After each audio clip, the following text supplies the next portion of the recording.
Study IQ IAS, अब तैयारी हुई अफोर्डेबल। नथिंग इज इम्पॉसिबल, ये चीज हम काफी टाइम से सुनते हुए आ रहे हैं। नमस्कार, मेरा नाम है दिवाकर बोथरा और आज इस अगले 5 से 10 मिनट में मैं आपके साथ डिस्कस करने वाला हूं यूपीएससी पर्टिकुलरली और लाइफ में जनरली ये चीज डेफिनेटली काम आएगी आपके।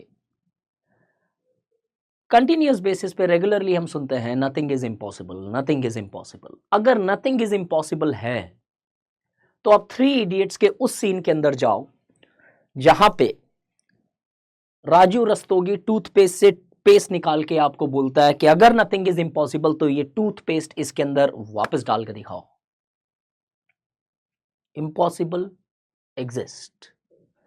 अगर नथिंग इज इम्पॉसिबल अगर आपको लगता है सच में है तो उस बच्चे से, जो छोटा बच्चा है, किड, बिना साइकिल सपोर्टर्स के साइकिल चलाने के लिए बताइए इम्पॉसिबल एग्जिस्ट। अगर नथिंग इज इम्पॉसिबल लगता है तो आप उन लोगों से जाके बात करो जो शायद बिजनेस में बहुत सारे लॉसेस झेल रहे हैं काफी टाइम से, और उन्हें जाके बोलो कि लगे रहो यार, नथिंग इज इम्पॉसिबल।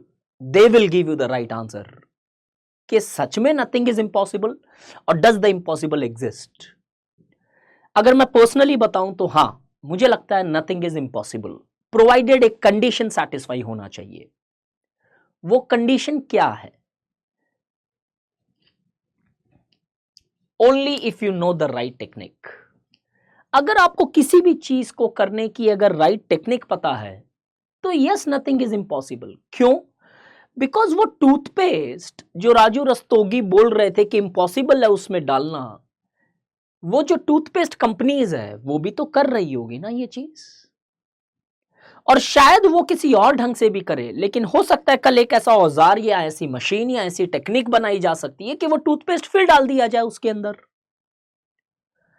वो बच्चे को अगर ठीक तरीके से, ठीक टेक्निक से साइकिल सिखाई जाए तो हो सकता है कि बिना सपोर्टर्स के वो साइकिल चलाना भी सीख जाए। जो लोग ये वीडियो देख रहे हैं, हो सकता है कि जस्ट एक्सीडेंटली ये वीडियो अपीयर किया होगा। आज मैं आपको 3 सिंपल स्टेप्स में to the point, without any प्रवचन, आई टेल यू कि किस तरीके से सिविल सर्विसेज के अंदर एक छोटी छोटी चीजें बहुत बार इम्पॉसिबल बन जाती है और बहुत सारी बड़ी बड़ी मुश्किलें भी बहुत इजीली अचीव कर ली जाती है विदाउट एनी हर्डल्स। अगर हम सिविल सर्विसेज की बात करें तो सिविल सर्विसेज में बेसिकली 3 टाइप के एस्पिरेंट्स होते हैं अकॉर्डिंग टू मेरे एक्सपीरियंस के हिसाब से। एक वो एस्पिरेंट्स जो लेट स्टार्टर्स होते हैं, ये वो है जिन्होंने 6 महीने या उससे भी कम वक्त के अंदर तैयारी स्टार्ट की है कोई वजह से। इन्होंने कोई प्लानिंग नहीं कर रखी थी कि सिविल सर्विसेज देना है, but because of certain incidents उन्होंने सोचा कि ये एग्जाम देना बनता है या देना चाहिए। कुछ होते हैं जो स्टार्ट करते हैं सही वक्त के ऊपर, ग्रेजुएशन के लास्ट ईयर में हो, 1 साल के आसपास लगभग इनके पास टाइम बचता है तैयारी करने के लिए। और कुछ एस्पिरेंट्स है जो शायद जिनका सपना है, जिन्होंने इस चीज को प्लान किया है, वो 2-3 साल पहले से तैयारी स्टार्ट करते हैं। हमारे लाइव क्लासेस के अंदर ऐसे बहुत सारे बच्चे हमसे जुड़े हुए हैं जो 2025 में एग्जाम दे रहे हैं। These people are called as the early starters, because ये अर्ली स्टार्टर्स नहीं है, इन्होंने सही वक्त पे चीजें चालू की है, तो वो अर्ली नहीं बोलूंगा इन्हें, अर्ली स्टार्टर्स यहां पे एग्जिस्ट करता है। अब एक एक चीज की मैं आपको बताता हूं कि किस तरीके से अगर आप किसी भी कैटेगरी के अंदर फॉल करते हो तो आपको इस एग्जामिनेशन को क्रैक करने का राइट तरीका क्या होना चाहिए। ऐसा नहीं है ये क्रैक नहीं कर पाते, और ऐसा नहीं है कि ये फर्स्ट अटेम्प्ट में या फिर 6 अटेम्प्ट में भी क्रैक कर लेंगे, कोई गारंटी नहीं है। सिविल सर्विसेज की पॉसिबिलिटी या प्रोबेबिलिटी ऑफ सिलेक्शन 0.1% है, हालांकि ये कोई ऑफिशियल फिगर नहीं है, बट अगर परसेंटेज बेसिस पे देखें तो यही कुछ परसेंटेज है। हर कॉम्पिटिटिव एग्जामिनेशन के अंदर यही माहौल है और यही कहीं ना कहीं एक प्रोबेबिलिटी या फिर मैकेनिज्म या इक्वेशन बन के आता है। आप इनमें से कोई सी भी कैटेगरी में फॉलो करो, अगर आपके पास राइट विजन और राइट टेक्निक है तो आप तीनों स्टेजेस के अंदर इररेस्पेक्टिव कहीं से भी बिलोंग करो, एग्जाम क्रैक कर सकते हो। सबसे पहले देखते हैं अर्ली स्टार्टर्स। अगर आप इस कैटेगरी के अंदर फॉल करते हो, 5 से 6 महीने के आसपास में या फिर आपने एग्जामिनेशन की तैयारी की है, तो आपका सही अप्रोच इसको एग्जाम को क्रैक करने का क्या होता है कि आपने पहले प्रीलिम से ही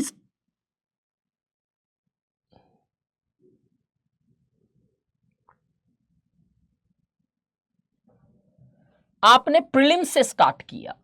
नॉर्मली आप लोग ये सुनते हो, हर टीचर हर मेंटर कहीं ना कहीं बोलता है कि पहले मेंस की तैयारी करो फिर प्रीलिम्स की तैयारी करो, क्योंकि एक बार ब्रॉडर विजन जब आपके पास आ जाता है तो इजी हो जाता है एग्जाम क्रैक करना। लेकिन अगर आप इस स्टेज पे हो तो वो स्ट्रैटेजी आपके लिए सबसे बड़ा रॉन्ग स्टेप होगी। बिकॉज अगर आपने मेंस की तैयारी पे इधर फोकस किया तो जो 3-4 महीने के बाद प्रीलिम्स आने वाला है आपका डिजास्टर्स होगा। तो if you are following in this step, remember, कोई जरूरी नहीं है कि एग्जिस्टिंग जो तरीका वो ही तरीके से तैयारी करके क्रैक करोगे। बहुत सारे लोग होते हैं जो प्रीलिम्स में पढ़ते हैं, मेंस में फिर जाके शिद्दत से मेहनत करते हैं 3 महीने और वो क्रैक करते हैं मेंस।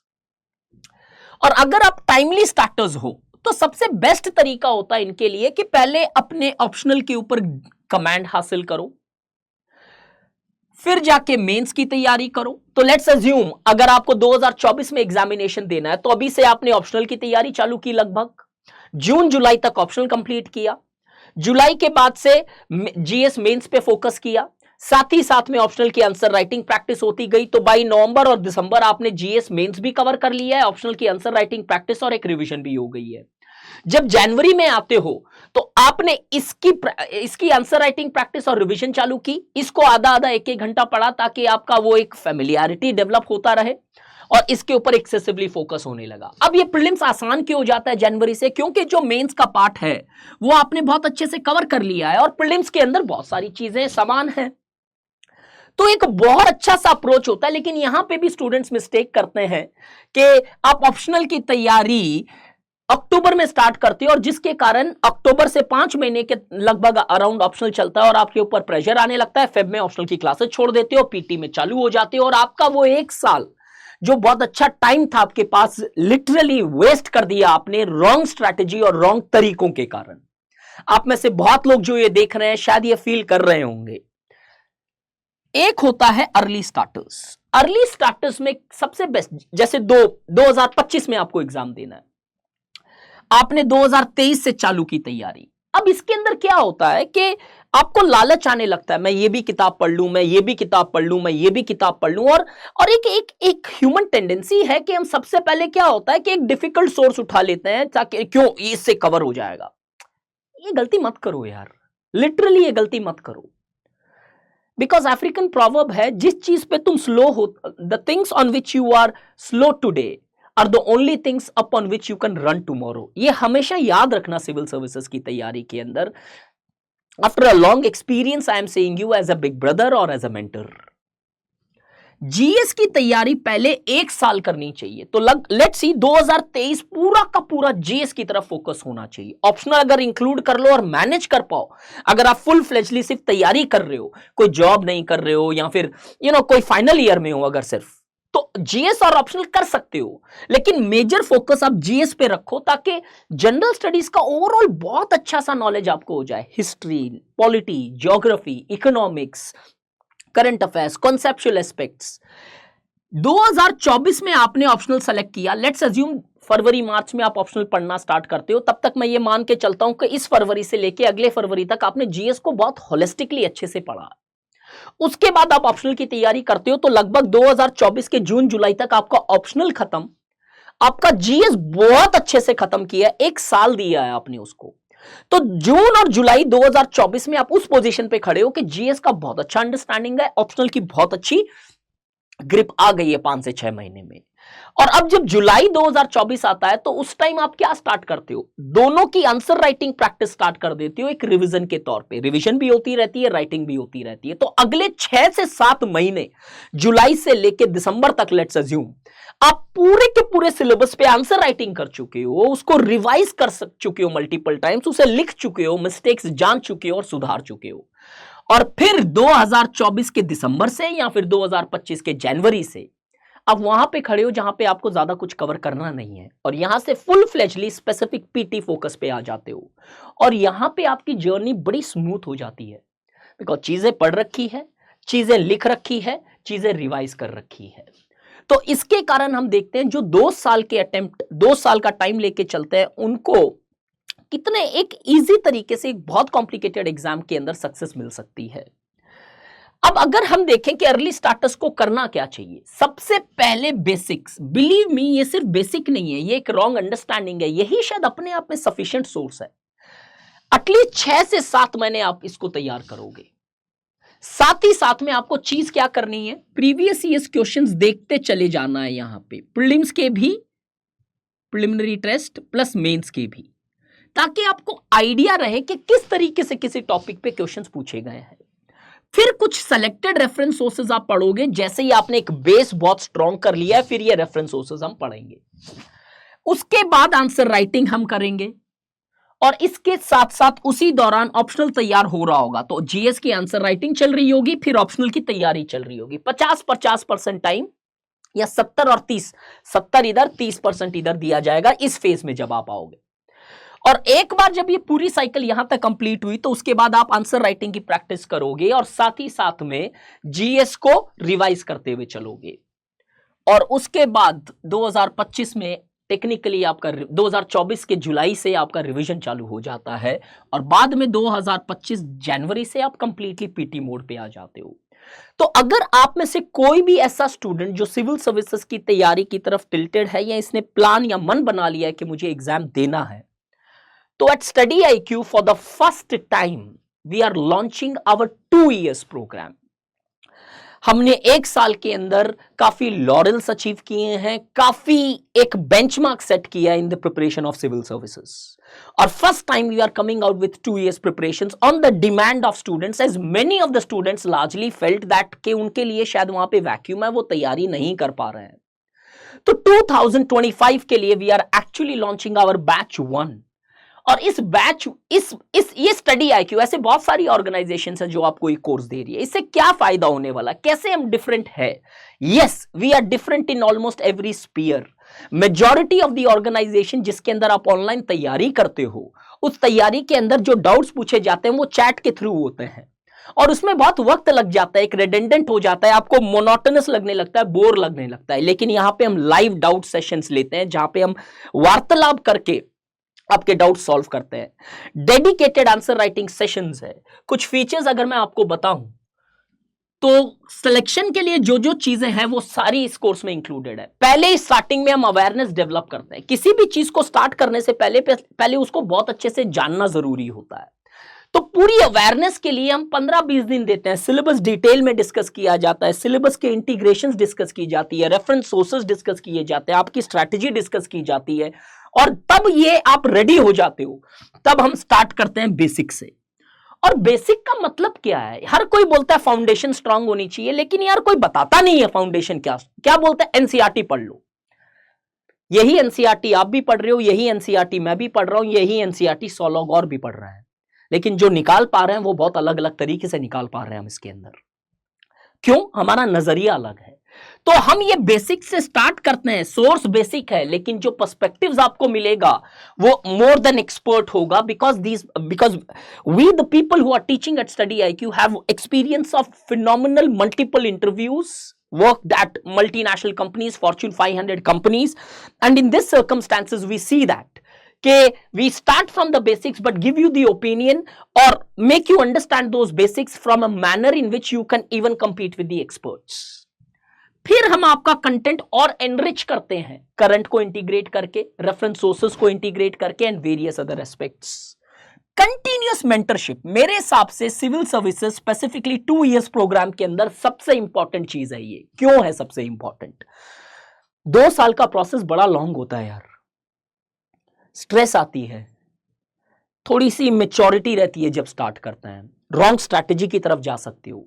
आज के सोशल मीडिया जमाने में 10 डिस्टर्बेंसेस भी है, और कहीं ना कहीं इन सबको ओवरकम करने के लिए आपको एक कंटिन्यूअस मोटिवेशन की जरूरत है, मेंटरशिप की जरूरत है। यहां पे bureaucrats, x bureaucrats, selected officers, selected teachers who have a good experience आपको, और कंटिन्यूअस डेडिकेटेड मेंटर्स तो दिया जाएगा ही जाएगा, लेकिन टीचर्स आपके क्लिक पे अवेलेबल होते हैं यहाँ पे, और इसके कारण आपको एक पुश मिलता रहता है डेली के करना है, करना है, करना है।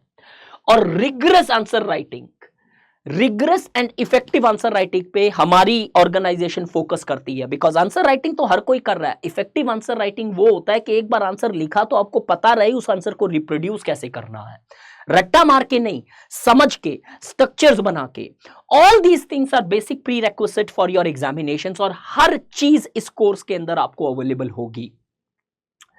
तो टेक्निकली हमारा कोर्स स्टार्ट हो रहा है 18,999 के अंदर 2025 का batch. I don't think anybody else can even compete और कम नियर टू दिस। लाखों रुपए खर्च हो जाते हैं और वो क्वालिटी नहीं मिलती है। Have a faith, see the demo classes available in on our YouTube channel, and then you will understand what this exactly means. So if you want to get a phenomenal discount, ये fees भी नहीं है, आप आगे जाके Div Live use करोगे तो और डिस्काउंटेड फीस हो जाएगी ये। तो if you are really serious about your preparations, then one thing I can ensure from our organization's perspectives, that if you are dedicated to your success, then we are dedicated to your success more than you are.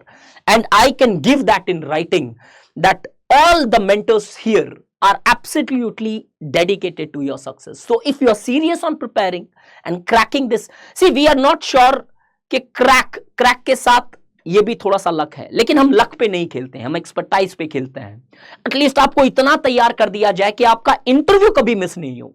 अब interview के अंदर बहुत सारी चीजें, circumstances और वो personality development भी इसके अंदर इंक्लूडेड है। जब आप इंटरव्यू पे पहुंचोगे तो we would be there to groom you up there. तो अगर आप सीरियस हो और अगर इस लेक्चर के अंदर आपको थोड़ी सी भी लगती है कि I am not manipulating you, then this is the course you should definitely watch out for. Thank you so much for providing me your ears, and मैं आशा करता हूं कि डेफिनेटली जो 2025 में तैयारी स्टार्ट कर रहे हैं वो उस पूरे के पूरे प्रोसेस और स्ट्रैटेजी जो मैंने एक्सप्लेन की है उसको फॉलो करेंगे, and they will achieve this success by themselves और मेक और achieve this success more earlier by joining our course here. Thank you so much. Study IQ IAS अब तैयारी हुई अफोर्डेबल।